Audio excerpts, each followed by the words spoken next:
Starting at the end, when all is said and done, what will be your closing argument in this life? What will people remember you by? Our first guest has just released his latest book that shines a light on making decisions. Let's welcome former South Carolina Congressman and New York Times bestselling author Trey Gowdy with his newly released book, Start, Stay, or Leave, The Art of Decision Making. Love this book, Trey. Congratulations. Thank you, Layla, and thank you for having me. And I'm just as shocked as you are that I wrote a book. Well, you wrote several books, and I love the anecdotes that you add to your stories and to the lessons that you hope readers take away. What was the inspiration behind writing this particular book? You know, actually, it was my wife. Tim Scott and I wrote a book together, which stunned every teacher we ever had. I think they would have been surprised if we read a book, but he and I wrote one together. And then he kind of talked me into writing one about asking questions, which, you know, comes naturally based on what I used to do for a living. And this book came literally from the trip to the grocery store. I met a lady that I did not previously know in the parking lot. My wife and I were there, and she used the word fair. She didn't know I'd been in Congress. She knew I was the district attorney.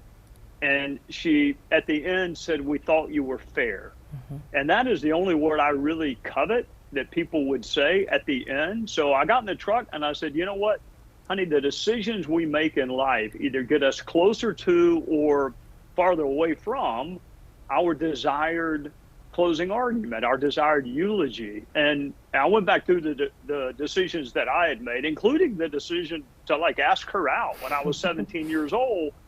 And I think life's a lot of things, Layla. It's relationships, it's jobs, but almost every one of those is preceded by a decision that we make.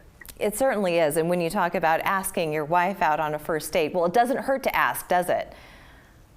No, but you know what? I also adopted kind of my decision-making paradigm, which is what's the worst thing that can happen? They're probably not going to kick me out of church. Worst thing that can happen is she laughs and says, "Who are you?" Or never, or "Are you kidding?"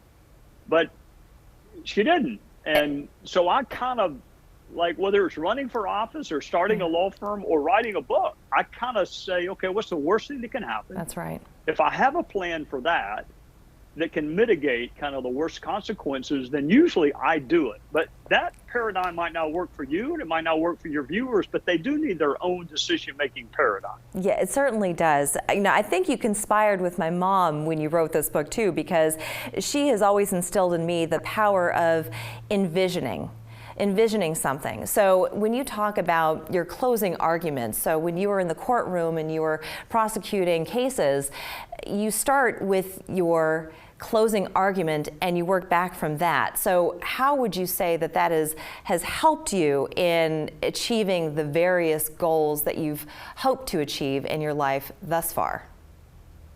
Well, I started it in the courtroom, but I also do it with speeches. I do it with my television show on Sunday night. And I've decided if it works there, why not do it with life, which is, not to sound moribund and not to focus, too much on the end and not on the moment. But I am kind of curious how we want the story to end.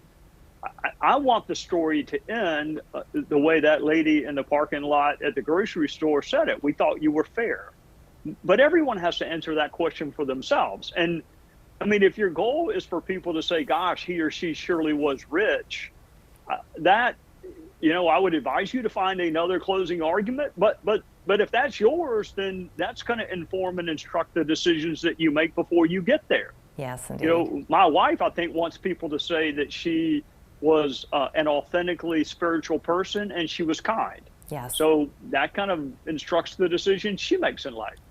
Well, I want to ask you, Trey, when we come back after the break, you say that fear actually forced you to make certain decisions in your life. I'm curious what your thoughts are on people who are afraid of success. So we're going to do that in 2 minutes. Please don't go anywhere. Welcome back. We are joined by Trey Gowdy, former South Carolina Congressman and the author of the new book, Start, Stay, or Leave, The Art of Decision Making. And you say that in your book, fear drove a lot of your decisions. So maybe you could share how fear helped you, maybe how it held you back. Yeah, I mean, this is an oversimplification, Layla, but I think many of us are divided either into a fear of failure or a desire for success. And I have always feared failure. That is what motivates me. I don't care that people thought or may have thought that I was an okay prosecutor. I didn't want them to think I was a lousy one. I didn't want to lose the case. It's not that I would sit in the courtroom or in my office afterwards and relish in the fact that we won. My fear was in losing. So I also talk in this book about being really honest with ourselves. I mean, I get it's wrong to lie to other people. I get that. But at least we can understand why we do it. We want to cast ourselves in a better light. We want people to view us more favorably. So that's why we lie to others. I don't get why we would lie to ourselves. So to have an honest conversation with ourselves about what we're good at, what we're never going to be good at, even though we love it, and kind of what motivates us. And look, I can't change the fact that I am motivated by fear, but I can tame fear and turn it into caution. And I can kind of maybe change what I'm fearful of. And it's no longer what others who don't know me think of me. It is what the people closest to me think of me. So it's still a fear. It's just a smaller fear. And what would you say to someone who is afraid of success? Because there's a lot of people out there who self-sabotage. Yeah, ask yourself why.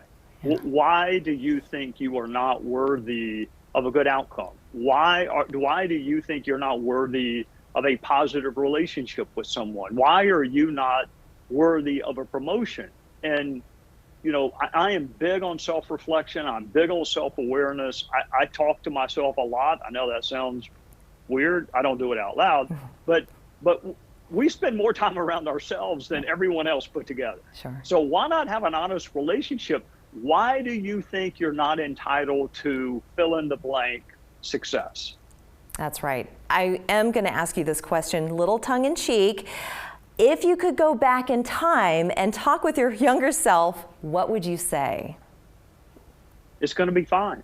Yeah. Everything is going to be fine. There are 1,000 ways to get to where you want to get. Do better in school, because that's going to wind up being your biggest regret. Do better in school. Study, read, don't goof off, don't go play basketball all the time. Yeah. Just play some of the time.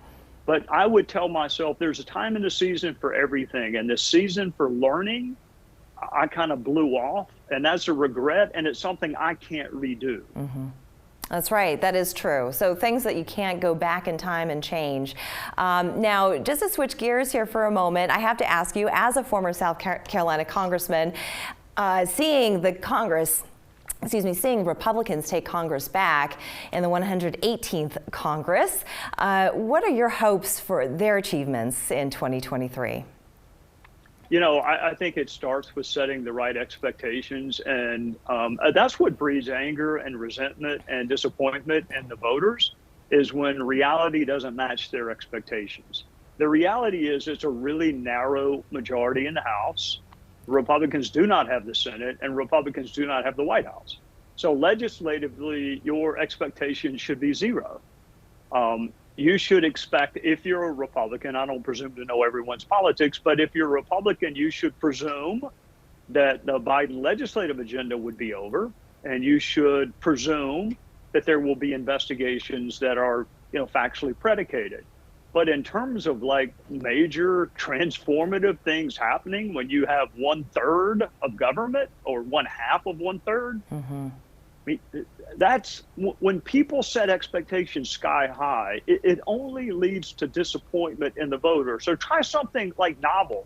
Tell them the truth up front, even if it is not the most exciting thing in the world. Yeah. Tell them the truth, and then look, they'll be less disappointed. Yeah, I think that's wonderful advice. Very insightful.